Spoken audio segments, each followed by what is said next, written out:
அனைத்துலக உயிரோடை தமிழ் ILC தமிழ் உயிரோடை தமிழில் நண்பர்களே, இலக்கின் சிந்தனை வாரந்தோறும் இடம்பெறும் இலக்கின் சிந்தனை நிகழ்ச்சியில் தமிழ் அறிஞர் மூத்த ஆய்வாளர் ஃபெட்மார் மாஸ்டர் அவர்களும் போரியல் ஆய்வாளர் அரசு அவர்களும் இணைந்து விளக்கத்தை தரும் நிகழ்ச்சியாக இலக்கின் சிந்தனை இடம்பெறுகிறது. இலக்கு இணைய இதழில் பிரசுரிக்கப்படும் ஆசிரியர் தலையங்கம் அந்த நிகழ்ச்சியை இங்கே உயிரோடை தமிழ் உறவுகளுக்காக எடுத்து வரும் நிகழ்ச்சியாக இந்த நிகழ்ச்சி இடம்பெறுகிறது. கலையத்தில் எங்களோடு தமிழ் அறிஞர் மூத்த ஆய்வாளர் ஃபெட்மார் மாஸ்டர் அவர்கள் இணைந்திருக்கிறார். வணக்கம் மாஸ்டர்.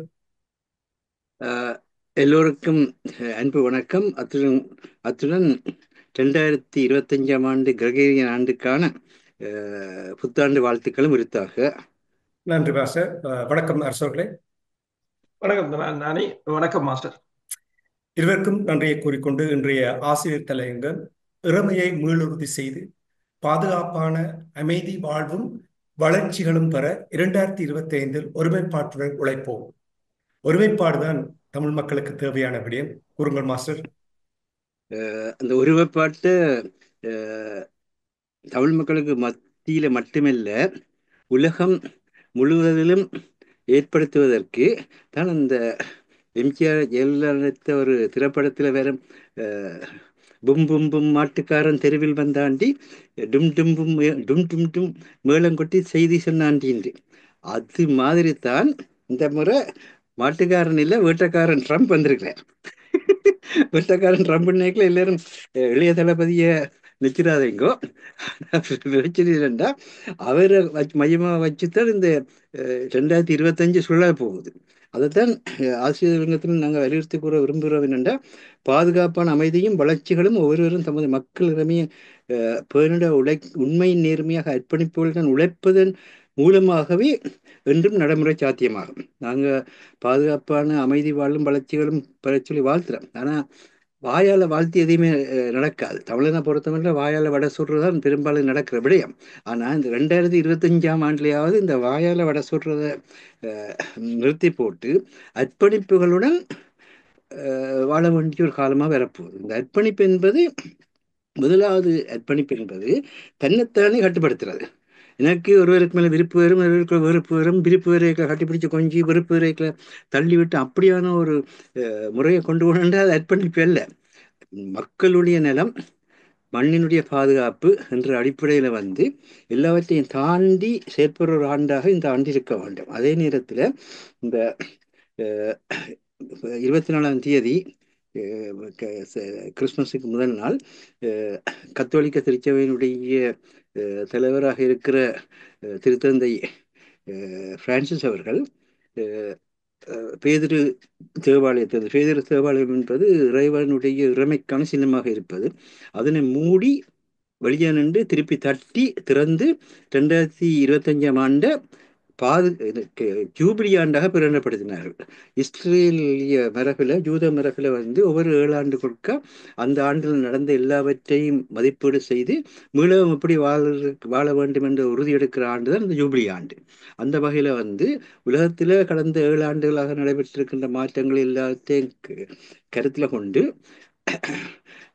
நம்பிக்கை என்றுமே ஏமாற்றாது என்கின்ற மையக்கருவில் இந்த 2025ஆம் ஆண்டு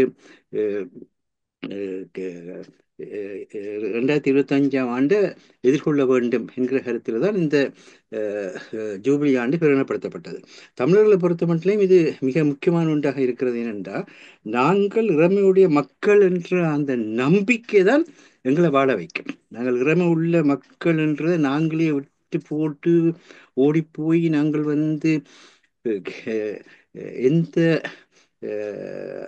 ஆட்சியாளர்கள் 48ஆம் ஆண்டிலிருந்து இன்றைக்கு மட்டும் ஈழத்தமிழர்களுடைய இறைமையை, ஈழத்தமிழர்களுடைய தன்னாட்சியை, ஈழத்தமிழர்களுடைய தேசியத்தை நீக்குவதற்காக இன அழிப்பையே தங்களுடைய அரசியல் கொள்கையாக கொண்டு முன்னேறி கொண்டிருக்கின்றார்களோ அவர்களுடன் பேச்சுவார்த்தை நடத்த வேண்டும்.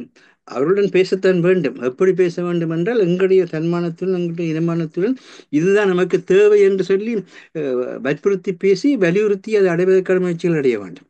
அதை விட்டுட்டு அவர்கள் என்ன சொல்கின்றார்களோ, இந்த காவடியில் இந்த அன்னக்காவடி, செதுக்காவடி, சிவகாவடின்னு பல காவடி உருவாக்கிகள் நாங்கள் யோசிச்சினாங்க. என்னடா இந்த மாதிரி ஒரு காவடி எடுத்தா காணாதா, இன்னத்து காவடி இப்படி காவடி எடுக்கிறாங்க. இந்த ஒருவன் செய்த மாதிரி இல்லாமல் இன்னொரு மாதிரி செய்தால் அது முருகனுக்கு பிடிக்கும்ன்ற பின்னணியில் அந்த பல காவடிகளே ஆட துவங்கினாங்க. அது மாதிரி ஒருவர் ஒரு விதமாக போய் அரசாங்கத்தில் காலில் விழுந்தால் மற்றவர் தோப்பு கண்ணம் அடித்து கொண்டே விழுவார். அடுத்தவர் உருண்டு போய் அங்கே பிரயோஜனம் செய்து கொண்டே விழுவார். இதுதான் நடந்து கொண்டிருக்குது. இந்த நிலையிலிருந்து வாழ்வதற்கு இந்த முறை ட்ரம்பின் ஆட்சி வந்து எல்லாரையும் திருத்த போகுது. ஒன்றில் திருந்த வேணும், இல்லாட்டி அடிபட்டு கொண்டு போக வேணும். ரெண்டில் ஒன்று தான் வரப்போகுது. என்னதாக முதல்ல வேட்டைக்காரன்னு சொன்ன வேட்டைக்காரனுக்கு இலக்கு வந்து பிராணிகள். இப்போ பிராணிகளாக உலக மக்கள் முழுவதும் அவற்றை கண்ணுக்கு முன்னால் மாற்றப்பட்டு விட்டார்கள். ஆனபடினால அந்த வேட்டைக்காரனை சந்திக்கிறதுன்றது மிகப்பெரிய கஷ்டம்.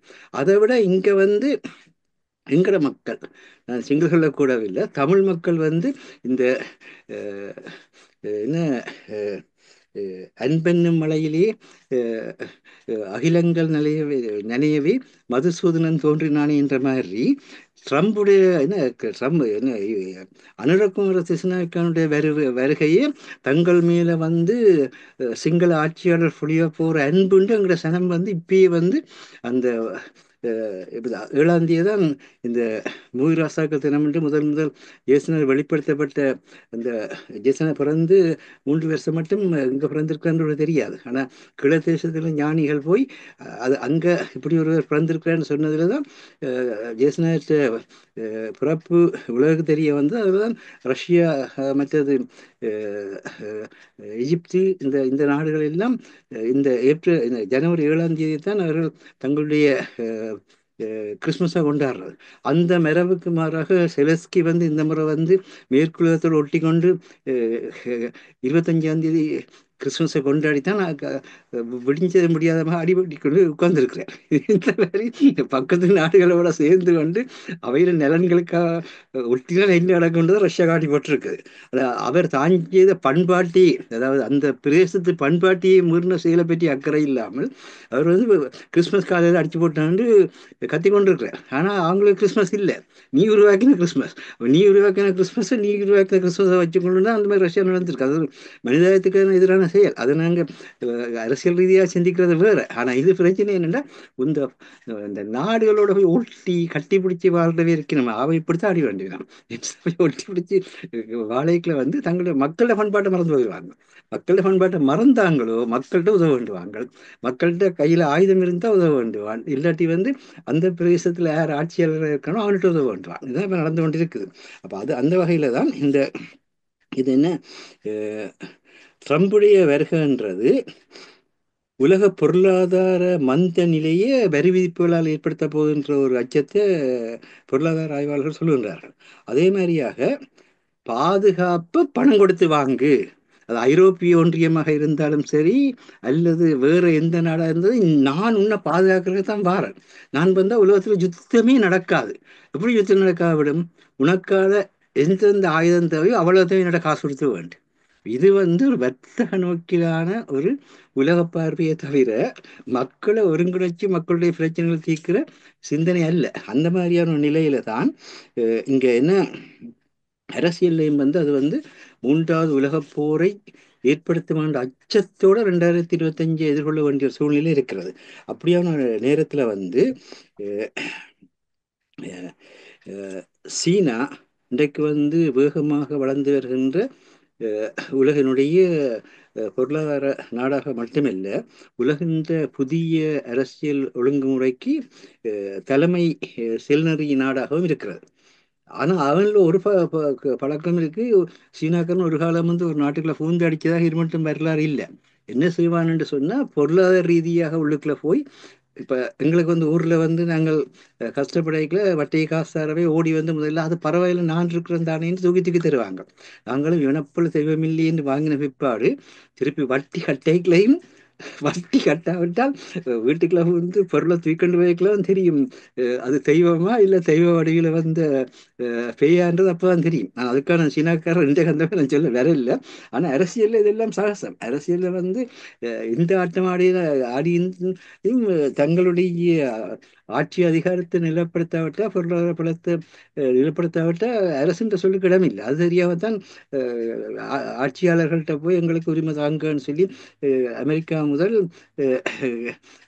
கனடா ஈராக இந்தியா வேற கெஞ்சி கொண்டு நிற்கிறார்கள் எங்களுடைய ஆட்கள். ஆனால் வந்து நேற்றைக்கு நேற்றைக்கு இனாளிப்புண்ணிய வாரமே கொண்டாட அனுமதிச்ச கனடா கூட இந்த வருஷத்துல வந்து இதுவரையும் ஈழத்தமிழருடைய இறமையை சமமாக மதிக்கிற எந்த ஒரு தீர்வையும் முன்னெடுக்கவில்லை. அவ்வியான நிலை தான் எல்லா இடத்துலையும் இருக்குது. அப்ப இப்படியான ஒரு சூழல்ல வந்து இந்த தன்மைகளை நாங்கள் புரிந்து கொள்கிற பொழுதுதான் இந்த பிரிக்ஸ் கட்டமைப்பை கொண்டு வந்து பிரிக்ஸ் கட்டமைப்பு கூடாக ஆசியா ஆப்பிரிக்க நாடுகளை எல்லாம் ஒருங்கிணைத்து ஒரு மிகப்பெரிய ஒரு பொருளாதார சக்தியாக அதை மாற்றுகிற அதே நேரத்தில் தன்னிட வளமையான அரசாங்கங்களுக்கு தேவையான அந்த நாட்டுக்குரிய பொருளாதார வளர்ச்சிகளில் பங்கேற்று அந்த நாட்டு நிலத்தையும் கடலையும் பானையும் தனக்குள்ள வரைந்து போடுற கட்டிடத்தையும் சில காட்டி கொண்டிருக்கு. அதனால இவையால் வந்து அடிச்சோ அல்லது வந்து பிடிச்சோ ஒன்றுமே பண்ண முடியாது என்ற வந்து அது பொருளாதார ரீதியான விரிவாக்கம், பொருளாதார ரீதியான விரிவாக்கம், சட்டப்படியான விரிவாக்கம் கூட. இலங்கை அடுத்த 99 ஆண்டுகளுக்கு குத்தகைக்கு எடுக்கப்பட்ட நிலம் இருக்குது. யாருமே மாற்ற முடியாது. இந்தியா வந்தாலும் மாற்ற இயலாது, அமெரிக்கா வந்தாலும் மாற்ற இயலாது, அவர்கள் ஆட்சி பிடிச்சாலும் கூட மாற்ற இயலாது. அப்போ அந்த மாதிரியான சூழலில் தான் இந்த இந்த இந்த ஒரு நிலையில வந்து உக்ரைனுக்குள்ள வந்து ரஷ்யாவினுடைய ஆசியாவுடைய பொருளாதாரத்தை வீழ்த்தலாம்னு சொல்லி தொடங்கிய அமெரிக்காவோட முயற்சி வந்து இந்த வந்து பிள்ளையார் பிடிக்க போய் குரங்கார கதையாக இருக்கல அந்த மாதிரி வந்து நிற்குது. என்ன பிரச்சனைண்டா, இன்றைக்கு வந்து இந்த கலப்பு போர் முறை உலகத்துல தோன்றதுக்கு அதுதான் வித்துட்டு இருக்கு. கலப்பு போர் முறை உலகத்துல தோன்றதுக்கு வித்துட்ட காரணத்தினால இந்த இந்த கலப்பு போர் முறையில வந்து போர்களுக்கு ரெண்டு போராடுறது அல்ல. அது அது வந்து மக்களுடைய வாழ்க்கைக்கு உள்ளுக்குள்ள போய் கரந்தடிக்கிறது. இப்போ வந்து எந்த இடத்துல வந்து எரிசக்தி வளம் இருக்கோ அதை நொறுக்கி விட்டு போயிடுவான். எந்த இடத்துல வந்து வானிலை வந்து விமான போக்குவரத்தால் வந்து வருமானம் பெறுவோ அதை அடிச்சு விட்டு போயிடுவான். அப்போ இங்கே வந்து அது மாத்திரம் இல்லை. இப்போ கையில் தொலைபேசியை தூக்கி வச்சிருக்கிறவங்க எல்லாரும் தொட்டு தொட்டு தொட்டு தூக்க வேண்டிய நிலைக்கு வந்துட்டு இந்த கைத்தொலைபேசிகள் வலிக்கு.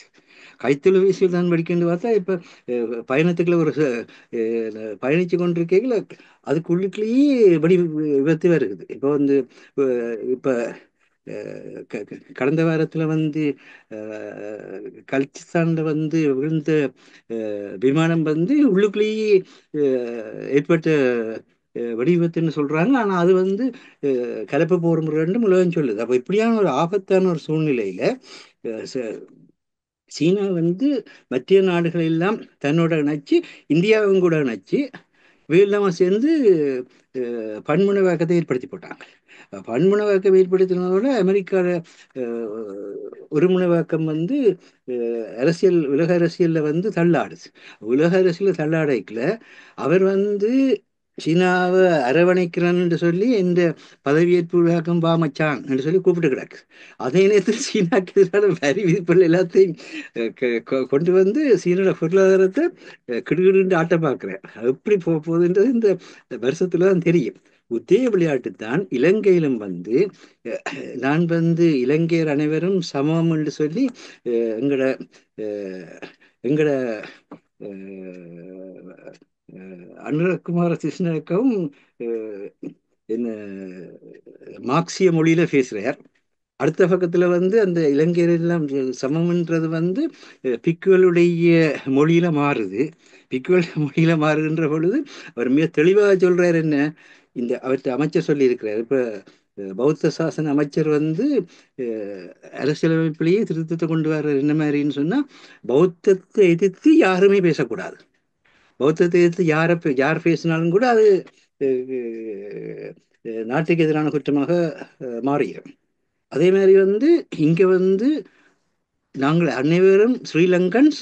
ஸ்ரீலங்கன்ஸ் என்ற அந்த கருத்தியலுக்கு எதிராக யாராவது பேசினால் அதுவும் கிரிமினல் குற்றமாக மாறிடும். அப்படின்னா தேசியத்தையும் பேசலாது, நீங்க மத ஒடுக்குமுறையும் பேச இயலாது, நீங்க இன ஒடுக்குமுறையும் பேச இயலாது, நீங்க மொழி ஒடுக்குமுறையும் பேசாது. இதுதான் மஹிந்தாவும் யார் கோத்தபாயம் நேரடியாகவே சொன்னாங்க. இங்க இனப்பிரச்சனையே இல்லை, ஒரு இனம் தான் இருக்கு, ஸ்ரீலங்கா தான் இருக்கிற அவர் வழிப்பில் சொல்லிட்டு போயிட்டார். அடுத்தவர் நாங்க சிங்கள பௌத்த மக்களாக விஷயப்பட்ட நாங்க இங்க எந்த விதமான அரசியல் பயிருக்கும் இடமில்லைன்னு சொல்லி உண்மையை நேர்மையாக சொல்லப்பட்டு போட்டார். ஆனா இவர் என்ன செய்யறாருன்னு சொன்னா, ஒரு நேரத்துல சீனாவோட கம்யூனிஸ்டமா நிற்கிறார், அடுத்த கட்டத்துல பார்த்தா அமெரிக்காவோட முதலாளித்துவ வடிவாகவே காட்சியளிக்கிறார். இது ரெண்டுக்கு நடுவில் பிராந்திய மேலாண்மையை வலியுறுத்தி கொண்டிருக்கிற இந்தியாவோட பார்த்தா இந்தியாவோட தோழனா மாறிடுறார். இதன் மூலமாக இந்தியாவோட கடைசி முறை போனபோது கூட 33 செயற்திட்டங்கள்ல கையெழுத்து போட்டிருக்காரு. அந்த 33 வடக்கு கிழக்குல தான். அப்ப என்னன்னு சொன்னால், இந்தியர்களையும் தமிழர்களையும் கொழி வைக்கிற விளையாட்டு எத்தான் ஜிஆர் ஜெயத்தனான் செய்தார். என்றால் அங்க இந்தியா எப்பயாவது தமிழருக்கு சாதகமான நிலை எடுத்தா, நீயே இங்க நிற்கிறேன்னு முதல்ல பாதிக்கப்படுற தமிழர்கள்லாம் குரல் கொடுப்பார்கள். பாதிக்கப்படுற தமிழர்கள் குரல் கொடுக்க ஆட்டோமேட்டிக்காகவே இந்தியாவையும் இலங்கையையும் கொழிப்படி விசிலடிச்சு கொண்டிருக்கலாம். அப்ப அதன் மூலமாக இந்த மாதிரியான சிக்கல்கள் எல்லாம் வளர்ந்து வர்ற நேரத்துல இந்த நட்புறவாடல்கள், பாச உறவாடல்கள் எல்லாம் வேஷமே தவிர அவனவன் தனது வக்ர புத்தின்னு சொல்லுவார். பேரரசர் சிவத்தம்பி இதை வக்ர புத்தின்னு சொல்லுவார். அதாவது நான் இதைத்தான் செய்ய வேணும்ன்ற ஒருவன் முடிவெடுத்து அவன் போடுற ஆட்டத்துக்கு பேர் அந்த வக்ர புத்தின்றது. ஒவ்வொருவனும் சிங்கள தலைவர்கள் மட்டுமில்லை, தமிழ் தலைவர்களும் தான் சுமந்திரனுக்கு ஒன்று இதுதான் வழி என்று சொன்னால் அதுதான் வழி, அதுக்கு பிறகு வேறொரு வழியும் பெறக்கூடாது. இதுதான் பிரச்சனை எல்லா இடத்துலையும். அதே மாதிரி தான் மத்திய இன்றைக்கு திரும்ப ஒருமைப்பாடு வேண்டுமென்று பேசுறவையெல்லாம் இந்த பொதுக்கட்டமைப்பு வந்த பொழுது எங்களுக்கும் தெரியும் பொதுக்கட்டமைப்புல பல சிக்கல் இருக்குண்டு. ஆனாலும் மக்கள் உண்மையில நாங்கள் ஸ்ரீலங்கா தேர்தலையே 72ஆம் ஆண்டுல இருந்து முற்ற புறக்கணிக்கிறவர்கள் தான். ஆனா அந்த மக்களுக்குள்ள அடைவன் ஒரு பக்கத்திலும் பதவிக்கு ஆசைப்பட்டு கொண்டு அடிபட்டு கொண்டு நிற்கிறார். இந்த பதவியிலேயாவது எங்களை கொண்டு ஒற்றுமைப்படுத்தினால் எங்களுக்கு பதவி வரும் உண்டு அதை கட்டிப்பிடிப்பாங்களான்னு தான் பொதுக்கட்டமைப்பை கொண்டு வந்தது. அதே மாதிரி தேர்தல் முடிஞ்ச உடனே அரியணையத்திறனுக்கு முகத்தில் அடித்த செயலாக எல்லாரும் சேர்ந்து அதில் நோக்கத்தையும் சீரடிச்சிட்டு போனதையும் பார்க்குறோம். அப்போ இப்படியான ஒரு நேரத்தில்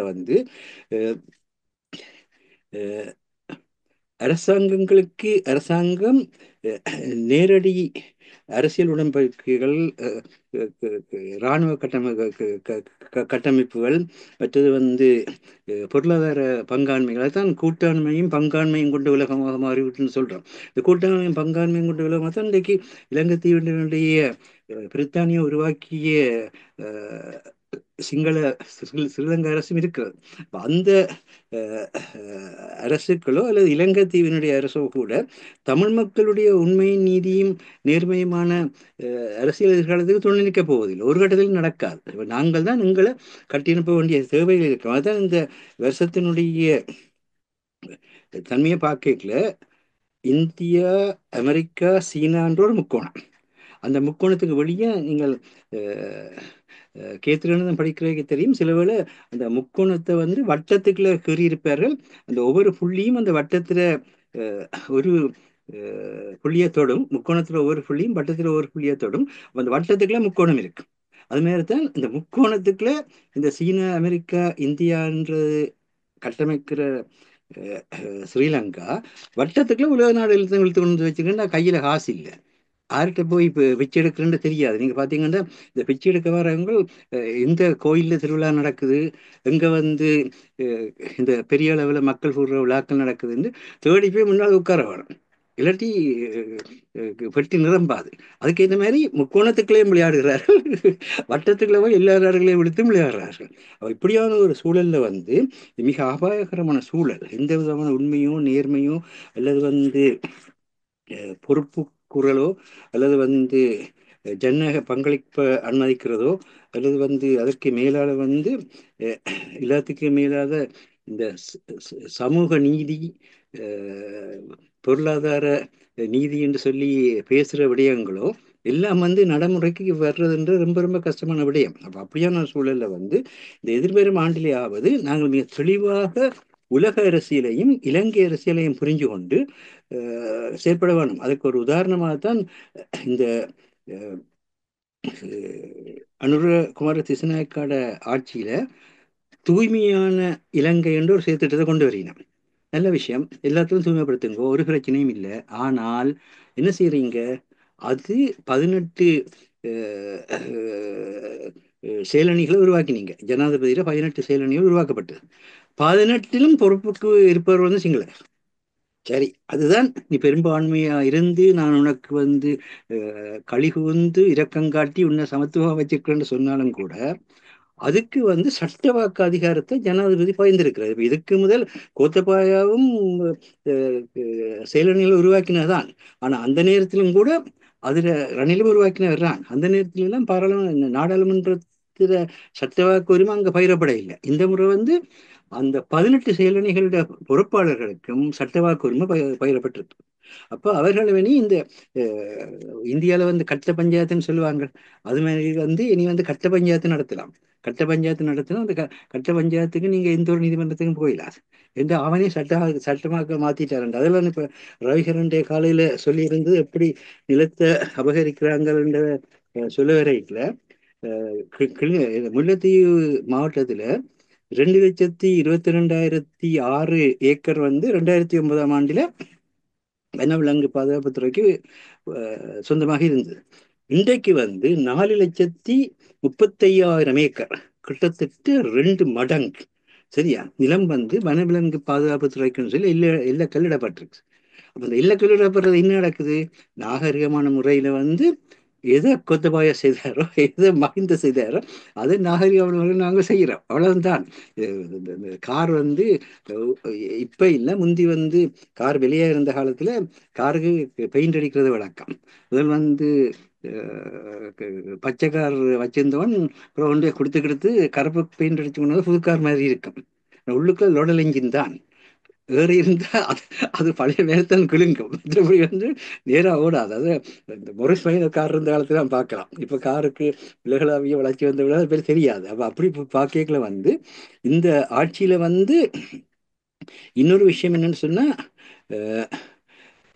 இந்த சட்டவாக்கத்தை கொடுக்கறது மூலமாக அவர்கள் எதிர்பார்த்த, அதாவது சின்ன சின்ன அலகுகளுக்கு ஆட்சி அதிகாரத்தை கொடுக்குற வேலையை செய்தார். இதெல்லாம் தெரியாமல், என்ன நடந்து கொண்டிருக்கின்ற தெரியாமல் என்ன நடக்குதுன்னு சொன்னா, அனுரா எங்களுடைய எதிர்காலத்துக்கான ஒளி விளக்குன்னு சொல்லி அந்த ஒளி விளக்குல தங்கள அறியாமை இருளை வளர்த்து கொண்டிருக்கிற மக்களாக தமிழ் மக்கள் மட்டுமில்லை, ஈழத்து அரசியல்வாதிகள் எப்படி போய் அனுராவோட பின்பக்கத்தில் கை கொடுக்குறன்றதான் நிற்கணும். தேர்தலில் வேண்டா கூட போய் நிற்கிறார்கள். அப்படின்னா பிரச்சனை தான் இருக்குது. அப்போ இந்த சூழ்நிலையில இந்த வருஷத்தை நாங்கள் ஒருமைப்பாட்டோட செயற்பட்டதான் எதிர்கொள்ளலாம்ன்றது வெளிப்படையான உண்மை. பாரதிதாசன் ஒரு வசனத்தில் சொன்னான், அது நாங்கள் ஒன்றாவது கண்டு எங்கள் பகைவர் எங்கோ மறைந்தார். எங்கள் நாட்டில் எங்கள் பகைவர் ஒன்றுமே மறைய மாட்டார்கள் என்று நாங்கள் ஒன்றாக மாட்டோம். பாரதிதாசனுக்கு தான் கடைசியா வாயுலியா போகுது. சரி, ஆனாடினால இத்தகைய ஒரு சூழல்ல எதிர்வரும் காலத்துல உலக அரசியலை புரிந்தவர்களாக, ஸ்ரீலங்கா அரசாங்கத்தினுடைய அரசியலை புரிந்தவர்களாக, உலக பொருளாதாரத்தை புரிந்தவர்களாக, ஸ்ரீலங்காவுடைய பொருளாதாரத்தை புரிந்தவர்களாக, இவருடையெல்லாம் நாங்கள் சொல்ல இல்லை வேட்டியை மடிச்சு கட்டிக்கொண்டு சண்டைக்கு போகணும்னு சொல்ல இல்லை. இப்போ இன்றைக்கு முன்னாள் பாரத பிரதமர் மன்மோகன் சிங் அவர்கள் 92 வயதுல காலமானார். அவரிடத்துல போன வருஷம் ஜனவரி மாதம் 3ஆம் தேதி இந்த டிவி ஒரு பேட்டி எடுத்தாங்க. அது அவர் கொடுத்த கடைசி பேட்டி. அதுல உங்களுடைய ஆட்சி காலத்தில எல்லாம் உங்களுக்கு எதிர்கொள்றதுக்கு கஷ்டமா இருந்த விடயம் என்று கேட்டாங்க. அப்ப அவர் தெளிவா சொன்னார், அதாவது வரலாற்று உணர்வைத்தான் என்னால எதிர்கொள்ள முடியாம இருந்தது.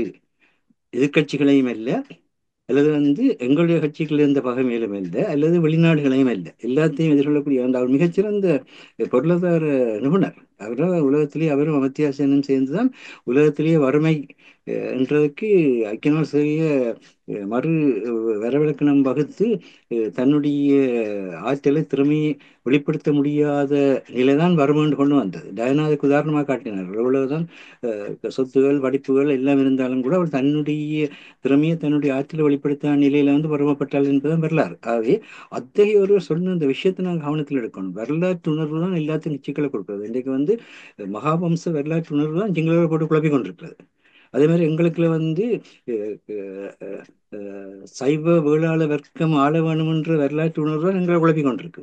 இந்த வரலாற்று உணர்வு மாறுறதாக இருந்தால் இந்த வருஷத்தை நாங்கள் மக்களுக்கு அறிவூட்டி சக்தி அளிக்கிற ஆண்டாக, மக்களுடைய பொருளாதாரத்துக்கு சம பயிர்களை மேற்கொள்ற மனநிலையை அவர்கள் பெறக்கூடிய ஒன்றாக அந்த வகையிலே நாங்கள் தாயகத்திலும் உலகத்திலும் ஏற்பட வேண்டும் என்பது இந்த ஆசிரியர் சங்கத்துடைய அழைப்பாக இருக்கிறது. நன்றி மாஸ்டர். தொடர்ந்து உரையாடலாம். அரசவர்களை மூடம் வருகின்றேன். மாஸ்டர் உரையாடும் பொழுது கூறியிருந்தார், உடைய ஆசிரியர் தலையங்கத்தில் கூறியிருக்கின்றார், நம்பிக்கை என்றுமே ஏமாற்றாது என்று கூறியிருக்கின்றது. உலகத்தில் மாற்றங்கள் நிகழ்ந்து கொண்டிருக்கின்றது. உங்களுக்கு தெரியும், ஆயுத போராட்டம் நடைபெற்ற பொழுது உலகத்திலேயே பேசப்பட்டது, தமிழர்களுடைய நிலைப்பாடுகள் தொடர்பாக பேசப்பட்டது. ஆனால் ஆயுத போராட்டம் மௌனிக்கப்பட்ட பின்பு 2009ஆம் ஆண்டுக்கு பின்னர் ஒரு இஞ்சு கூட நகராத ஒரு நிலைமை, ஒரு தேக்க நிலையைத்தான் பார்க்கக்கூடிய இருக்கின்றது. இப்ப மாஸ்டர் கூறினார், உலகத்தில் உடைய அரசியலை புரிந்து கொள்ள வேண்டும், பொருளாதாரத்தை புரிந்து கொள்ள வேண்டும், அதன் பால் செயல்பட வேண்டும் என்று கூறும் பொழுது உங்களுக்கு தெரியும், வந்திருக்கின்ற மாற்றம், அதாவது அனுர குமார திசாநாயக்காவை இருக்கட்டுக்கும் அல்லது வரப்போகின்ற மாற்றமாக இருக்கட்டுக்கும் டொனால்ட் ட்ரம்ப், பிரிக்ஸ் அமைப்பு போன்றவை, இவற்றை எவ்வாறு தமிழ் மக்கள் பயன்படுத்தலாம் என்பதுதான் என்னுடைய சிந்தனையாக இருக்கின்றது. ஏனென்றால் நீங்கள் பார்த்தீர்கள் என்றால் தமிழர்களை பொறுத்தப்பட்ட மண்ணிலும் சரி புலத்திலும் சரி சிதைந்து போய் இருக்கிறார்கள், சிதறி போயிருக்கிறார்கள். வந்தவர்கள் எல்லோரும் ஒவ்வொருத்தரும் ஒவ்வொரு விதமான கருத்துக்களும், ஒவ்வொரு அமைப்புகளும், ஒவ்வொரு இணையதளங்களும், யூடியூப் சேனல்களும். அவை இது என்ன விதமான மாற்றத்தை எவ்வாறு இந்த 2025 ஏற்படுத்தலாம் என்று நீங்கள் நம்புகிறீர்கள்? உண்மைதான். இப்ப 2024 பொறுத்தவரையில் நீங்கள் பார்த்தீர்கள் என்று சொன்னால், அதாவது இந்த உலகின் மனித வரலாற்றில் மிக அதிக அளவான தேர்தல்கள் இடம்பெற்ற ஆண்டாக கடந்து செல்கின்றது. ஐக்கிய நாடுகள் சபையில் அங்கம் வகிக்கின்ற 194 நாடுகளில் 70க்கும் மேற்பட்ட நாடுகளில் தேர்தல்கள் இடம்பெற்றிருக்கின்றன. அந்த தேர்தல்களில் மக்கள் வாக்கு பலத்தை காண்பித்திருக்கின்றார்கள். அது மட்டுமல்லாது தேர்தல் அல்லாத நிகழ்வுகளும் பெருமளவில் நிகழ்ந்திருக்கின்றன. சிரியாவில் ஏற்பட்ட ஆட்சி மாற்றம், ஜெர்மன் அரசு வீழ்ந்தது, தென்கொரிய அதிபர் பதவியை இழந்தது, பங்களாதேசத்தின் அதிபர் ஹசீனா இந்தியாவுக்கு தப்பியோடியது, ஈரான் அதிபர் கொல்லப்பட்ட பின்னர் ஈரானில் தேர்தல் இடம்பெற்றது என்று பல அரசியல் மாற்றங்களை சந்தித்து இது நகர்ந்து கொண்டு செல்கின்றது இந்த 2024.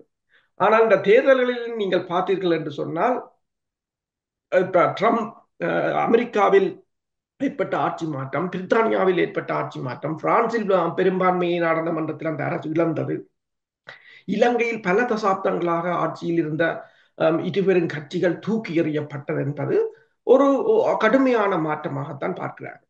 ஆனால் அமெரிக்காவை பொறுத்தவரையில் பார்க்கிறார்கள், ட்ரம்பின் வெற்றியும் கமலா ஹாரிஸின் தோல்வியும் என்னென்று பார்க்கிறார்கள் என்று சொன்னால், அது இருவரின் தனிப்பட்டதை விடுத்து ஒரு நூற்றாண்டு காலமாக மிக பெரும் சாம்ராஜ்யத்தை கட்டி காத்து வந்த அமெரிக்கா, அதாவது உலக வல்லரசாக இருந்த அமெரிக்காவின் வீழ்ச்சியாகத்தான் அதனை பார்க்கிறார்கள்.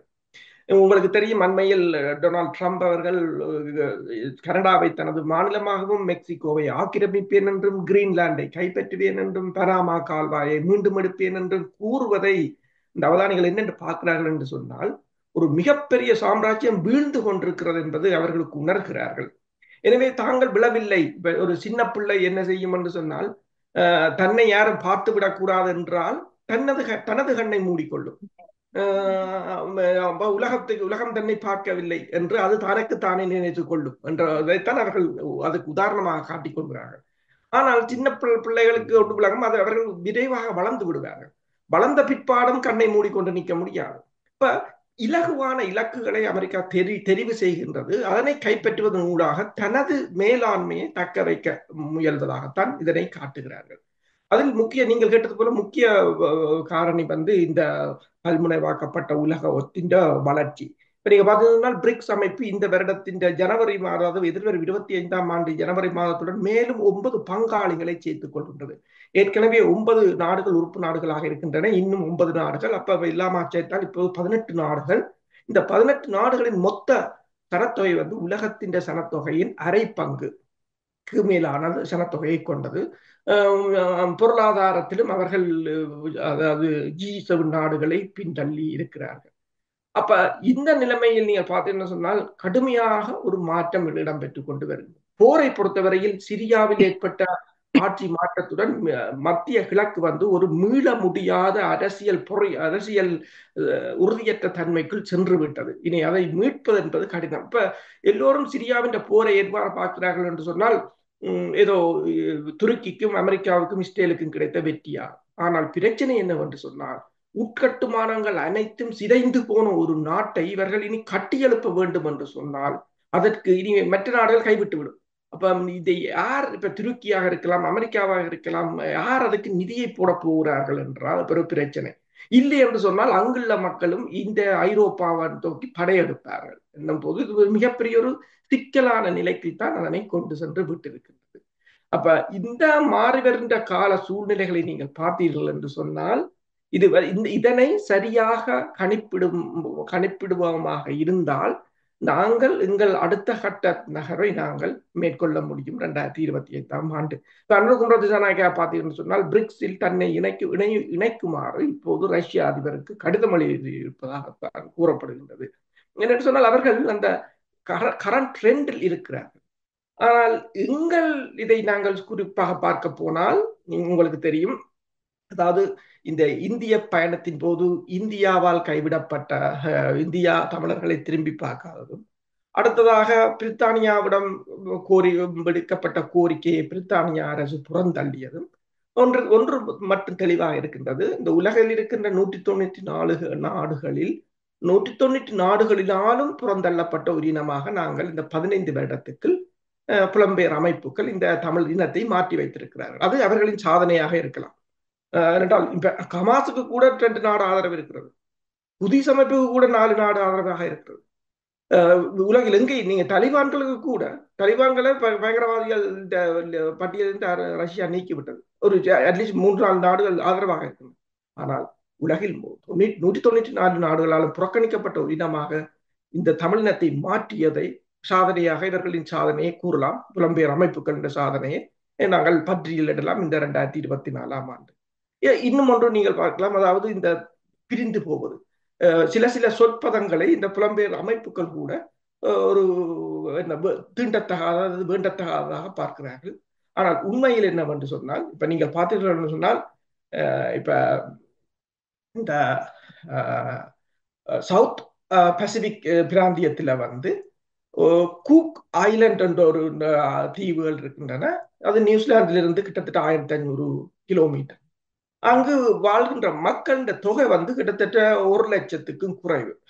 அவர்கள் இப்போது தாங்கள் அதாவது சுதந்திரத்தை, அதாவது தாங்கள் தனிநாட்டை பிரகடனப்படுத்த போகிறார்களா. நான் ஏன் இதை கூறுகிறேன் என்று சொன்னால், அந்த அரசியல், தமிழர்களுக்காக அரசியல் செய்கிறோம், விடுதலையை பெற்றுத் தருகிறோம், தேசியத்துக்காக போராடுகிறோம் என்பவர்கள் முதலில் இந்த உலகத்தில் என்ன நடக்கிறது என்பதை புரிந்து கொள்ளுங்கள்.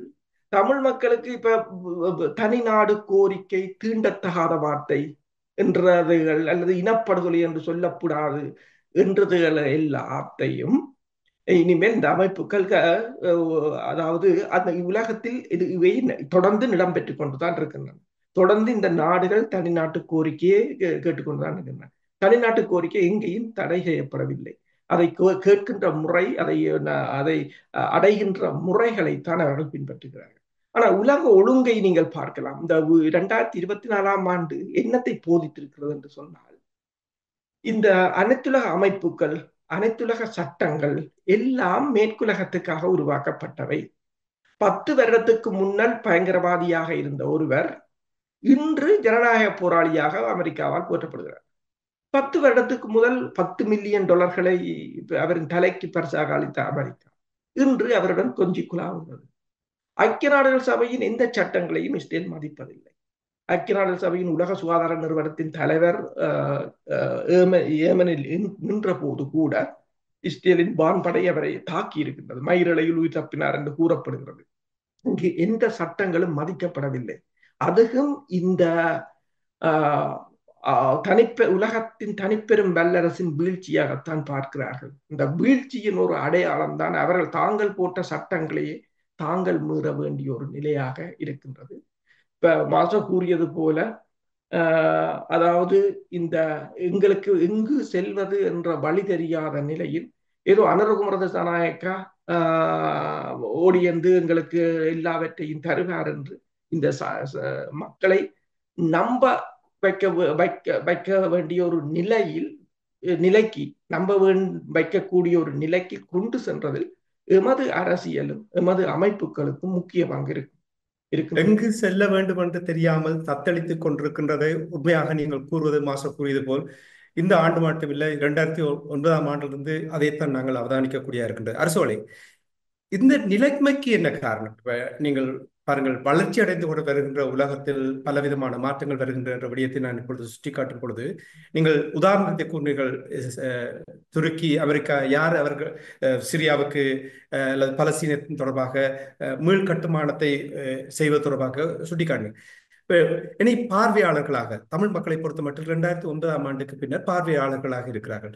2024 எந்த ஒரு விதத்திலும் நாங்கள் முன்னேற்றம் காணவில்லை. ஒரு இஞ்சி கூட முன்னேற்றம் காணவில்லை. அப்படி என்றால் எவ்வாறு இந்த மாற்றத்தை கொண்டு வர போகிறார்கள் தமிழர்கள்? நீங்கள் தாயகத்தில் பார்க்கலாம், ஒரு முன்னேற்றம் இருக்கின்றது. தாயகத்தில பழைய அரசியல்வாதிகளை அதாவது இந்த நடைபெற்ற தேர்தலில் தென்னிலங்கையில் மட்டும் மாற்றம் இடம்பெறவில்லை, வடக்கு கிழக்கிலும் இடம்பெற்றது. பல அரசியல்வாதிகள் தூக்கி எறியப்பட்டார்கள், ஒட்டுக்குழுக்கள் உட்பட புதியவர்கள் கொண்டு வரப்பட்டார்கள். இப்போ அது அங்கு பார்க்கும் போது ஒரு மகிழ்ச்சி ஏற்படுகின்றது. இப்போ நீங்கள் பார்க்கலாம், இந்த நகர அபிவிருத்தி கூட்டங்கள், கிராம அபிவிருத்தி கூட்டங்களில் கேள்விகள் கேட்கப்படுகின்றன. அந்த கேள்விகள் பலருக்கு பிரச்சனையாக இருக்கின்றது. சிவிகே சிவஞானம் சொல்லுகிறார், தன்னை கேள்வி கேட்கப்படாது. 1987ஆம் ஆண்டு இலங்கையில இந்திய உடன்பாடு கொண்டுவரப்பட்ட போது, மாகாண சபை உருவாக்கப்பட்ட போது பேரை முன்மொழிந்தவர்களில் முதலமைச்சர்களாக சிவிகே சிவஞானத்தின் பேரும் உண்டு. 87ஆம் ஆண்டிலிருந்து இப்ப வரையுமான காலத்தை கணித்து பாருங்கள், இத்தனை வருடங்கள் என்று. இத்தனை வருடங்களில் நீங்கள் என்ன செய்தீர்கள்? இன்னும் உங்களை கேள்வி கேட்க கூடாது என்றால் என்ன? இப்ப பார்த்தீர்கள் என்று சொன்னால், இப்ப கராச்சி பிரதேசத்துக்கு ஒதுக்கப்பட்ட 50 கோடி ரூபாய்களை, 500 மில்லியன் ரூபாய்கள், அவற்றை 1% செலவழிக்காமல் அந்த தமிழர்கள் திருப்பி இலங்கைக்கு நன்கொடையாக கொடுத்தது கூட இருக்கின்றது. இப்படி பலது இருக்கின்றது. வேதநாயகம் என்ன சொல்கிறார் என்று சொன்னால், புதிதாக நியமிக்கப்பட்ட ஆளுநர் தன்னால் வேலை செய்ய முடியவில்லை என்று கூறுகிறார். அவர் தப்பி ஓடுவார். அவர் தன் பதவியை விட்டு தப்பி, என்றால் சிஸ்டம் கொராப்ட். அதாவது சிஸ்டம் என்றது அரசியல்வாதிகள் அடிக்கடி மாறுவார்கள், அதிகாரிகள் அப்படியே தான் இருக்கிறார்கள். அந்த அதிகாரிகளை வைத்துக்கொண்டு வேலை செய்வது என்பது மிக மிக கடினமாக இருக்கின்றது. இப்போது வடக்கில் கிழக்கில் உள்ள எல்லாவற்றுக்குமான கேள்வியை கேட்கிறார்கள், ப்ரொஜெக்ட் எழுத வேண்டும் என்று கூறுகிறார்கள். அப்ப இந்த ஒரு மாற்றம் 24 தாயகத்தில் ஒரு மாற்றம் ஏற்பட்டு, மாற்றம் ஏற்படாத ஒரே ஒரு தளம் புலம்பெயர் தளம். ஆனால் அந்த தாயகத்தில் ஏற்பட்ட மாற்றம் கட்டாயம் இங்கேயும் ஒரு அசைவை கொண்டு வரும். அல்லது தனியாக புலம்பெயர் அமைப்புகள் தனியாக தங்களுக்கு தாங்களே பேசிக்கொள்வது என்று கூறுவார்கள். அதே போல தங்களுக்கு தாங்களே இயங்கிக் கொண்டிருக்க வேண்டிய ஒரு நிலைக்கு தள்ளப்படுவார்கள் என்று அங்கு ஒரு இளைஞர்கள் இப்போது சிந்திக்க தொடங்கிவிட்டார். இப்ப ஏவிபி இந்த வரவிலும் பார்த்தீங்கன்னு சொன்னால் இந்த இளைஞர்களின் பங்களிப்பு கூட. இப்ப உதாரணமா நீங்க பாத்தீங்கன்னா, முன்னர் இந்த இலங்கையின் தேர்தல் முறைமை தொடர்பாக வெளிநாட்டு நிறுவனங்கள் ஆய்வு செய்த அறிக்கைகளை பார்த்துகின்றதனால் இலங்கையின் அரசியலில் இளைஞர்களின் பங்களிப்பு குறைவாக இருந்தது என்ற குற்றச்சாட்டுகள் தான் முன்னர் தொடர்ச்சியாக முன்வைக்கப்பட்டு அந்த நிலைமையை இந்த 2024 மாற்றியிருக்கின்றது. அது தாயகத்திலும் எதிரொலித்திருக்கின்றது. இப்ப தாயகத்தில் இப்போது கூட்டங்களுக்கு போவதற்கு அரசியல்வாதிகள் பயப்படுகிறார்கள், தலதறிக்க தப்பி ஓடுகிறார்கள். அது அந்த நிலைமை இங்கேயும் அந்த நிலைமை மாறுமாக இருந்தால் அது மாற்றும். தாயகம் புலம்பெயர் தேசத்தை அசைக்கும் என்றுதான் நான் நினைக்கிறேன். நன்றி அரசுகளை மாஸ்டர், உங்களிடம் வருகின்றேன். நீங்கள் ஆரம்பத்தில் உரையாடும் பொழுது வாயால் வடை சுடுவதை நிறுத்திவிட்டு செயல்பாடு தொடர்பாக நீங்கள் சுட்டிக்காட்டுகின்றீர்கள்.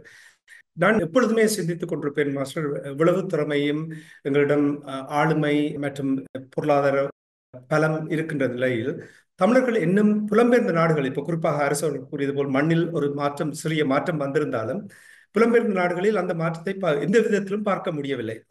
ஒவ்வொரு ஆண்டையும் பார்க்கும் பொழுது உறுதிமொழி எடுப்பார்கள், ஏதோ அர்ப்பணிப்போடு செயற்படுவதை காட்டுகிறார்கள். ஏன் இந்த மாற்றத்தை ஏற்படுத்த முடியாமல் இருக்கின்றது? இப்ப உங்களுக்கு தெரியும், கூட்டாக ஒன்று செயல்பட முடியவில்லை என்றால் நீங்கள் ஒன்றுமே சாதிக்க முடியாது என்பது ஒரு இலகுவான விடயம். இங்க பாருங்கள், எத்தனையோ பேர் இருக்கிறார்கள், எத்தனையோ சமூக வலைத்தளங்களில் நிறைய விடயங்களை, கருத்துக்களை எல்லாம் முன்வைக்கிறார்கள். ஆனால் ஒரு கூட்டு முயற்சியால் மட்டுமே நாங்கள் சாதிக்க முடியும் என்ற அந்த விடயத்தை இவர்களால் புரிந்து கொள்ள முடியாமல் இருப்பதற்கு என்ன காரணம்? இது ஒரு நல்ல கேள்வி. உளவியல் குறித்த ஆய்வாளர்கள் வே ஆஃப் திங்கிங், அதாவது சிந்திக்கிற முறைமை பற்றி கூறுகின்ற பொழுது ரெஸ்பான்சிவ்னஸ், ரிஃப்ளெக்ஷன், ரீசன் அண்ட் ரீஎவல்யூஷன் என்று சொல்வார். அதாவது நாங்கள் எதை பேசுகின்ற பொழுதும் பொறுப்புடன் பேச வேண்டும். என்னுடைய வார்த்தை அடுத்தவரை அசைக்கக்கூடியதாக இருக்க வேண்டும். அடுத்தவரில் எந்த தாக்கத்தையும் ஏற்படுத்த இல்லைன்னு சொன்னால் அது வெற்றி வார்த்தை தான். அப்போ அதுக்கேற்ற மாதிரி ரெஸ்பான்சிவ்னஸ், பொறுப்புள்ளவராக பேச வேண்டும். அடுத்தது ரிஃப்ளெக்ஷன், அது வாழ்வியலே பிரதிபலிக்க வேண்டும். வாழ்வியல் ஒரு பக்கமாக போய் கொண்டிருக்கல நான் லட்சிய உலகத்தையோ அல்லது கற்பனை உலகத்தையோ அல்லது மயக்கிற உலகுகளையோ நாங்கள் பிரதிபலித்தோம் என்றால் அது அர்த்தம் இல்லாமல் போகும். அதே மாதிரி அடுத்தது ரீசன், இதற்கும் காரண காரிய தொடர்பு வேணும். காரண காரிய தொடர்பு இல்லாமல் எந்த ஒரு நிகழ்வும் நடக்காது. என்னப்பட்டது நினைக்குங்காலை, அதான் சிந்திக்கிறது. நினைக்குங்காலை வேற்றுமையின்றி, அதுக்கப்புறம் உனக்கும் அதுக்கும் இடையில அது அவன் சொல்லிக்குதான் இவன் சொல்லிக்குதான், நான் அவருக்காச்சு அந்த கதையெல்லாம் கதைக்க இயலாது. இவருக்கு நினைக்கல போனா வேற்றுமையின்றி காலம் எடுத்து தோன்றும். காலத்துல உன்னுடைய சிந்தனையோ சொல்லோ செயலோ வெளிப்படைக்கல நீ வினை செய்த நிலைக்கு வார. அப்ப இங்க அவங்களை மாத்திட்டாங்கள், இவங்கள் எங்களை பேக்காட்டிட்டாங்கள். இதானே அரசியல் இருக்குது.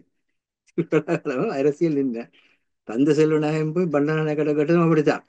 நீ உங்களோட வாக்கு வங்கியை பலப்படுத்திட்டு நான் என்ன செய்ய? அப்ப அவன் தான் சொன்னது, மாவட்ட சபையை கொடுத்து இதை கொண்டு ரகசியமா வச்சிருங்க, பாராளுமன்றத்தை கொண்டு வந்த ஏற்பாடு செய்யுங்க. அடுத்த நாள் கிளம்புறது நாங்கள் சிங்கள பிரதமரையே ஆட்சி படைச்சிட்டோம், வெண்டுட்டோம் என்று சொல்லி வாயால வட சுட்டதெல்லாம் பிரச்சனையை பார்த்தது. சரியா? அப்ப அப்படி இருக்கேங்கள இன்னொன்றும் இருக்குது. Aim is to deepen understanding, அதாவது எப்பயும் ஆழமாக ஒன்று புரிந்து கொள்ள வேணும். அந்த நோக்கு இல்லாவிட்டால் வாழ்க்கையில் அர்த்தமற்றதாகும். அதுக்கு அடுத்து hope is that by doing philosophy we learn to think better, to act more wisely, and thereby help to improve the quality of all our lives. வடிவாக வச்சுக்கொள்ளுங்க. அதாவது நாங்கள் எப்பயுமே சிறப்புற சிந்திக்கப்படும் உள்ள சிறத்தல்னு சொல்லும் தொல்காப்பியம். என்னட்ட என்ன இருக்கோ அதை எப்படி நான் சிறப்புள்ளதாக முன்னெடுத்து கொண்டு போகலாம்னு சிந்திக்க வேணும். அப்ப அப்படி செய்யக்குள்ள தான் நீங்கள் புத்தி சாதுரியமாக, அதுதான் அறிவின் தெளிவென்றும் ஞானம்னு சொல்லுவாரு. அதோடு நீங்க தெளிப்படாவிட்டால் நீங்க நாய் கூட ஒரு நேரத்துல உங்களோட வாழாட்டி கொண்டு வரும், நீங்க தடவலாம். இன்னொரு நேரத்துல அது கொஞ்சம் உடல்ல இரிட்டேஷனோடு இருக்கே கை வச்சிங்கன்னா பகுதியில் அடிச்சு விட்டுரும். உங்களோட வாழாட்டி கொண்டு நாய் தான் கடி பண்ணி கொண்டு வருவீங்க. அதனால நீங்கள் அந்த ஆக்மோ வைஸ்லின்றது இல்லாவிட்டால் அதான் இப்ப அரிஸ்டுட்டி காட்டிய விஷயம். அதாவது ஊர்ல அனுபவம் அறிவுத்தெளிவை கொடுக்கும். சரியா? ஒன்றில் நான் முன்கூட்டியே தீர்மானித்து பாதுகாப்பு பெற வேணும். அப்படி இல்லைன்னு சொன்னா அனுபவத்துக்குள்ள நீ பாதுகாப்பு பெறத்தான் பண்ணணும்னு அடிச்சு கொண்டு விடும். எல்லாத்துக்கும் அப்படித்தான். சரியா? அதனால ஊர்ல அனுபவம் 15 இப்ப இந்த வருஷத்துல 16 வருஷம் வரப்போகுது. 16 வருஷங்களாக 16 வருஷம் ஒரு குழந்தை இளைஞனாகிற காலம். சரியா? அப்ப அவ்வளவு காலம் எந்த மாதிரி அந்த குழந்தை வந்தோ அந்த மாதிரி தான் அந்த இளைஞன் செயற்படுவான், அல்லது அந்த இளம் பெண் செயற்படுவாள். 16வது வருஷத்துல நிற்கிறான். ஆனா இந்த முள்ளிவாய்க்கால் இனஅழிப்பை பற்றி எந்த விதமான அறிவித்தலும் ஒரு இடத்துலையும் கிடையாது. அதான் மிகப்பெரியதான விஷயம். அப்ப அந்த தன்மையில பார்க்கிற பொழுது நாங்கள் thereby help to improve the quality of all our lives. எல்லா வாழ்க்கையின் எல்லா துறைகளும் முன்னேற்றப்பட வேண்டும். அதுக்கு என்ன தேவை? துறைசார் நிபுணர்கள் தேவை, அர்ப்பணிப்புடன் உழைக்கிற உழைப்பாளிகள் தேவை, அதே நேரத்தில் வந்து அதற்கான சமூக மூலதனம் தேவை. இந்த மூன்றும் இல்லாவிட்டால் நீங்கள் ஒன்றுமே செய்ய மாட்டீங்க. இது மூன்றையும் சிங்கள அரசாங்கம் பயன்படுத்துகின்ற பொழுது அல்லது இந்திய அரசாங்கம் பயன்படுத்துகின்ற பொழுது எங்களுடைய மக்கள் அதற்குள் போகின்றார்கள். அப்படி இருக்க நீங்களே 13வது திருத்தத்தை வச்சு கூத்தடிச்சு நிற்கிறீங்கன்னு வீரேசில் ஒரு கட்டுரையை வந்தது. அந்த வீரேசில் வந்த கட்டுரையில இந்த 13வது திருத்தம் என்றது இன்றைக்கு வந்து யாராலுமே தேவையற்ற ஒன்றா தான் இருக்கு. கஜேந்திரகுமார் பொன்னம்பலம் அவர்கள் யாழ்ப்பாண பாராளுமன்ற உறுப்பினர் கூட சொல்லியிருக்கிற இந்தியா இதை பற்றி பேசாமல் இருந்தால் மகிழ்ச்சியா இருக்கும். இப்போ உங்களுக்கும் இதால பிரயோசனம் இல்லைன்னு தெரியுது. அவர்கள் முதலில் சொன்னார்கள் இல்லாண்டு இல்லை. ஆனா எல்லாருக்கும் அதால பிரயோசனம் இல்லைன்னு தெரிஞ்சாலும் அது இந்தியா தன்னுடைய இறைமை கூட்டமைப்பை கூட்டாண்மை இறைமை கூட்டாண்மையை ஏற்படுத்துவதற்கு கொண்டு வந்து ஒரு மிகப்பெரிய ஒரு சட்ட மூலம் அது இந்தியாவுக்கு தேவையான இந்தியா சொல்லிக் கொண்டு தான் இருக்கு. அதுக்குள்ள நாங்கள் தலையிட வேண்டிய அவசியமே இல்லை. நீ சொல்லிப்பேர், அவன் கேட்டுப்பேர், ரெண்டு பேரும் சேர்ந்து ஒன்றடியா ஆடினால் நீ சீனாட்டை அறிய வேண்டு, அமெரிக்காட்டை அறிய வேண்டு, ரெண்டு பிரச்சனையிலும் தள்ளி இருந்தவன். அதை விட்டு போட்டு அதுதான் எல்லாம் சொல்லி செல்வம் அடைக்கலாம் வந்து புதிய அரசியலமைப்புக்கு அவர் செய்திருக்கிற முதலாவது சிபாரிசு இந்த 500 கொண்டு வந்துருங்க. இதுதான் அது சிரிப்புக்கு நகைப்புக்கிடமான விடயம். எல்லாம் வந்து போராட்டம் நடந்த காலத்திலே மண்ணில இருந்த ஆக்கள் இல்லாண்டும் இல்லை. அப்ப அப்படியான ஒரு சூழ்நிலையில நாங்க பார்க்கின்ற பொழுதுதான் இங்க வந்து இன்றைக்கு அமெரிக்கா வந்து இந்த போர்க்களங்கள் மூடப்படுவதை மறைமுகமாக வந்து மீள் நிறுவிக் கொண்டிருக்கிறார்கள். அது பலருடைய கருத்தாக இருக்கிறது. இப்ப ரஷ்யா வந்து ஸ்லோக்கியாவோட முன்னிலையில வந்து தாங்கள் பேச்சுவார்த்தைக்கு ஆயத்தம்னு சொல்றாங்க. ஆனா இது எப்படியோ குழப்பி போடுவாங்க. என்ன பிரச்சனை? ஆனா உக்ரைன்ல வந்து இப்ப நான் சொன்ன மாதிரி தான் இப்ப அரசு சொல்லுமாப்பெல்லாம் நாங்க சொல்லுமாப்பெல்லாம் இப்ப அனுபவ ஞானத்துல நிக்கணும். அனுபவ ஞானத்துல நிக்கிறபடினால அவை வந்து இஞ்சால காலம் எடுத்தால் இந்த பக்கத்துல உதவலும், அங்கால காலம் எடுத்தால் அந்த பக்கத்தால உதவலும்னு சொல்லி திருசங்க சொர்க்கத்தில் நிக்கணும். இதுதான் தமிழக நிலை. இந்தியாவுக்குள்ள இருந்து காலம் எடுத்தா இந்தியா உதைக்கும், இந்தியால காலம் எடுத்தா அமெரிக்கா உதைக்கும். அந்த மாதிரி நிக்கணும் எல்லாரும். அப்ப அந்த தன்மையில இருந்து நாங்கள் விடுபடுறதாக இருந்தால், நீங்க கேட்டீங்க ஏன் இவ்வளவு காலம் விடுபட இல்லைன்னு சொன்னால், இந்த அறிவு வளர்ச்சி எல்லாம் யாரால வருகுது? இளம் பிள்ளைகள் இந்த அறிவு வளர்ச்சியை பெறுறதாலாம் வருது. என்னத்துக்காக வேண்டிய 13வது வகுப்பு மட்டும் படிக்க வேணும்னு எல்லா அரசாங்கங்களுமே கஷ்டப்படுத்தி படிப்பிக்குதுகள். நீங்க சொல்ற மாதிரி இதுதான் வாழ்க்கை, நீ இப்படித்தான் செய்ய வேணும், இதுக்கு எதிராக செய்தாண்ட நீ நாட்டுக்கே துரோகி, இதுக்கு எதிராக செய்தாண்ட நீ மக்களுக்கே துரோகின்னு ஒரு நூலை அடிச்சு கொடுத்து போட்டு நிம்மதியா பிள்ளைகளை விட்டு அதில் ஓடி திரிஞ்சு விளையாடுங்கள். ஏனென்றால் நாங்கள் வந்து முதல் அறிவூட்ட வேணும். அறிவூட்டுறத வந்து பொருளாதாரத்தால அந்த பொருளாதார அதை பயன்படுத்தி அவன் வாழ்வதற்கான பொருளாதார திசையை காட்ட வேணும்.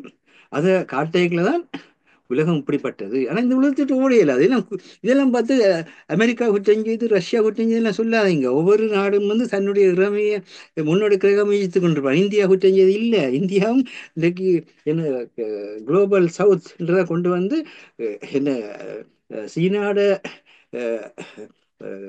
உலகினுடைய புதிய அரசியல் ஒழுங்குமுறை தலைமத்துவத்துக்கெல்லாம் போக வேண்டி இருக்குது. அதே நேரத்தில் அதுக்கான தன்னநிலை நாட்டை கொண்டு வந்தால் குளோபல் சவுத். இப்ப அனுரகுமார திசுநாயக்கம் பல திட்டங்களை கொண்டு வராங்க. அது நல்ல விஷயங்களாக சிங்கள மக்களுக்கு இருக்குது. ஏன்னா அவங்க எல்லாருமே தங்கட அதிகாரத்தை நிலப்படுத்துறத கொண்டு வர்றத நீ ஏனையா போய் உனக்கு வந்து மாலையிட்டு கூட்டி கொண்டு வச்சு உனக்கு வந்து பிரியாணி தந்து பிரச்சனையை தீர்க்க போறாண்டு ஏனையா வாரா? இதனையா பிரச்சனை. நான் ஒன்னா மக்களை வாழ விடுங்க, விவசாயிகளையும் தொழிலாளர்களையும் மாணவர்களையும் என்ன வைத்தியர்களையும் அத்தோட சேர்த்து வந்து எங்களோட நாடுகள் வந்து இறை நம்பிக்கையுள்ள நாடுகளாக இருக்கிறதாக ஒவ்வொரு சமயத்தினுடைய குருக்களையும் வாழ விடுங்க. அவர்கள் வாழுகின்ற இன்றைக்கு அமெரிக்கா ஸ்வீக்ஸ் நேஷனலிசம் அதான் கொண்டு வருது. ஒவ்வொரு ஸ்வீக் சொசைட்டியை உருவாக்குங்க, அதுக்குள்ள நேஷனலிசத்தை கொண்டாங்க. அந்த நேஷனலிசம் வந்து லிபரல் பற்றியோட்டிசமாக, அதாவது மண்ணுக்கு மேல இருக்கிற பற்றென்பது தாராண்மைவாதமாக நீங்க வாழ்ற நிலையாக வரட்டும்னு சொல்லி எல்லாம் கொண்டு வர்றாங்க.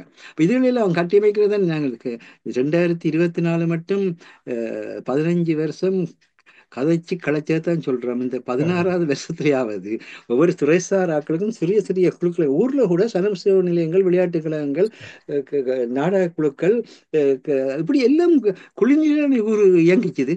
அவன் வந்து அதுக்கு விரும்பின இடத்துல போய் தன்னுடைய வாழ்க்கையை மகிழ்ச்சியாக அமைத்த இது இன்னும் இல்லாம இருக்கிறவங்க ஊர்ல வந்து எந்த நேரம் எல்லாம் போச்சுது எல்லாம் போச்சுது ஒட்டியதை கொண்டு ஓடுவோம் நிற்கு சேனம்.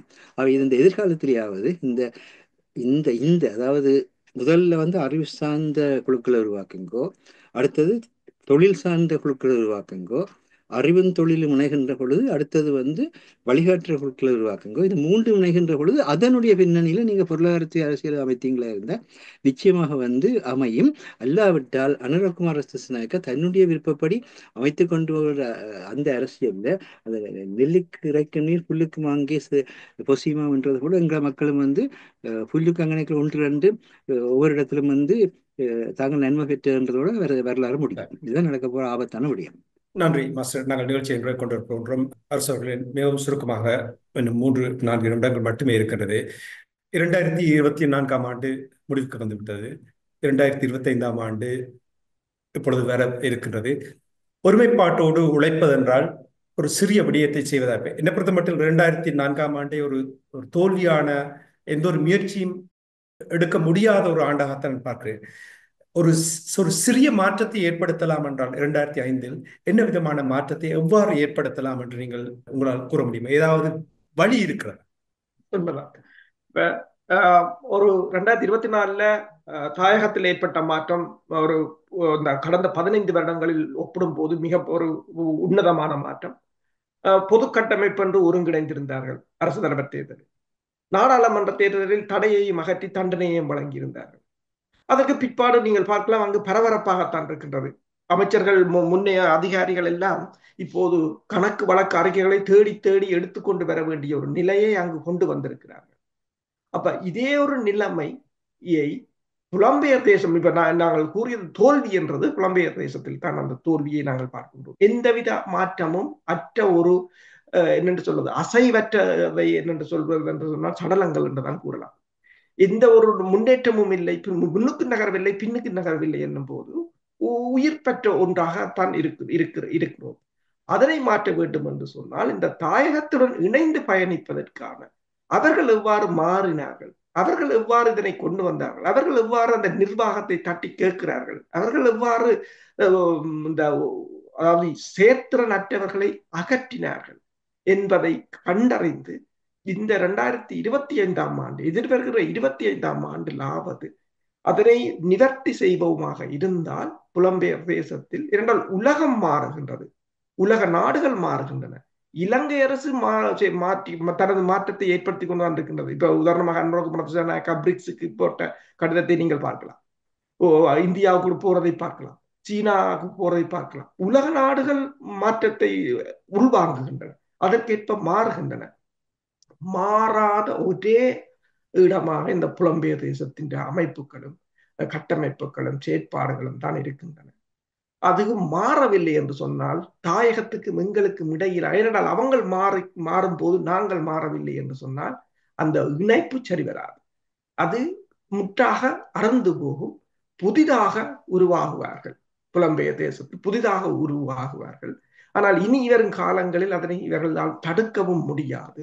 அந்த புதிய மாற்றம் ஒன்று கட்டாயம் 25ஆம் ஆண்டு உருவாகும் என்றுதான் நான் நினைக்கின்றேன். என்னென்று சொன்னால் இவர்களின் அதாவது உலகின் புதிய மாற்றங்களை உள்வாங்கவில் மறுக்கும் போது அந்த தடை உடையும் என்று நான் நினைக்கிறேன். அதற்குரிய முன் செயற்பாடுகள் உண்மையில் புலம்பெயர் தேசத்தில் ஏற்பட வேண்டும் என்றதுதான் எங்களோட விருப்பம். நம்பிக்கை என்றுமே ஏமாற்றாது என்று மாஸ்டர் கூறியிருந்தார் அவருடைய ஆசிரியர் தலையங்கத்தில். அந்த நம்பிக்கையோடு நாங்கள் இன்றைய நிகழ்ச்சியை இன்று கொண்டு வரோம். நீங்கள் கூறுவது போல் தமிழர் தாயகத்தில் ஒரு சிறிய மாற்றத்தை பார்க்கக்கூடிய, உங்களுக்கு தெரியும், பொது வேட்பாளராக நிறுத்தப்பட்ட பொழுதும் கிட்டத்தட்ட 3 லட்சத்துக்கு மேற்பட்ட மக்கள் தங்களுடைய விருப்பத்தை வெளிப்படுத்தியிருந்தார்கள். அதுக்கு எவ்வளவு குளறுபடிகள் இருந்தாலும் மக்கள் தங்களுடைய நிலைப்பாட்டை வெளிப்படுத்தி இருந்தார்கள். அதே போல் பொது தேர்தலின் பொழுது சிறிய ஒரு மாற்றத்தை ஏற்படுத்தியிருக்கிறார்கள். இளையவர்கள் சிலர் வந்திருந்த அந்த மாற்றங்களை கொண்டு வருவதற்கு இப்பொழுது அவர்கள் அதாவது மூத்த அல்லது நீண்ட காலமாக தமிழ் அரசியல் பரப்பிலிருந்து எந்த விதத்தை ஒரு தாக்கத்தை ஏற்படுத்தாதவர்களுக்கு சிலர்களுக்கு ஓய்வு கொடுத்திருக்கிறார்கள். இன்னும் சிலர் போயிருக்க வேண்டும். அவர்கள் போயிருந்தால் பெரிய ஒரு மாற்றத்தை பார்த்திருக்கலாம். ஆனால் நீங்கள் கூறுவது போல் புலம்பெயர்ந்த நாடுகள் இருக்கின்ற அந்த கூட்டு முயற்சியினால் ஒரு தாக்கத்தை ஏற்படுத்த முடிந்தால்தான் எங்களுடைய லட்சியத்தை அடையலாம் என்று கூறிக்கொண்டு இன்றைய இலக்கின் சிந்தனை நிகழ்ச்சியை இத்தோடு நிறைவு கொண்டு வருகிறேன். நிகழ்ச்சியில் பங்கெடுத்த தமிழ் அறிஞர் மூத்த ஆய்வாளர் ஃபெட்டிமார் மாஸ்டர் அவர்களுக்கும் பொறியியல் ஆய்வாளர் அரசு அவர்களுக்கு நன்றியை கூறி தனாஞானி இந்த நிகழ்ச்சியை நிறைவு கொண்டு வருகின்றேன். நன்றி, வணக்கம் மாஸ்டர். நன்றி, வணக்கம் அரசு அவர்களே. நன்றி, வணக்கம். எமது பார்வையாளர்களுக்கு வணக்கம். மக்களின் குரலாய் ஓங்கி ஒலிக்கும் இலக்குமின் இதழ் மற்றும் உயிரோடை தமிழ் வானொலி ஆகிய இவ்விரு ஊடகங்களும் உங்களைப் போன்ற எமது நேயர்கள் நண்பர்களின் ஆதரவிலேயே இயங்கி வருகின்றன. மிக குறைந்த வளங்களுடன் பல இடர்கள் மற்றும் தடைகளை தாண்டி பயணிக்கும் எமது ஊடகங்களின் பணிகள் மேலும் வளர உங்களால் முடிந்த நிதியுதவியை வழங்கி இன்னும் காத்திரமான செயற்பாடுகளை முன்னெடுக்க உதவுமாறு மிகவும் பணிவன்புடன் வேண்டி நிற்கின்றோம். உங்கள் பங்களிப்பு உங்களின் உரிமை குரலாய் ஓங்கி ஒலிக்கும். நன்றி.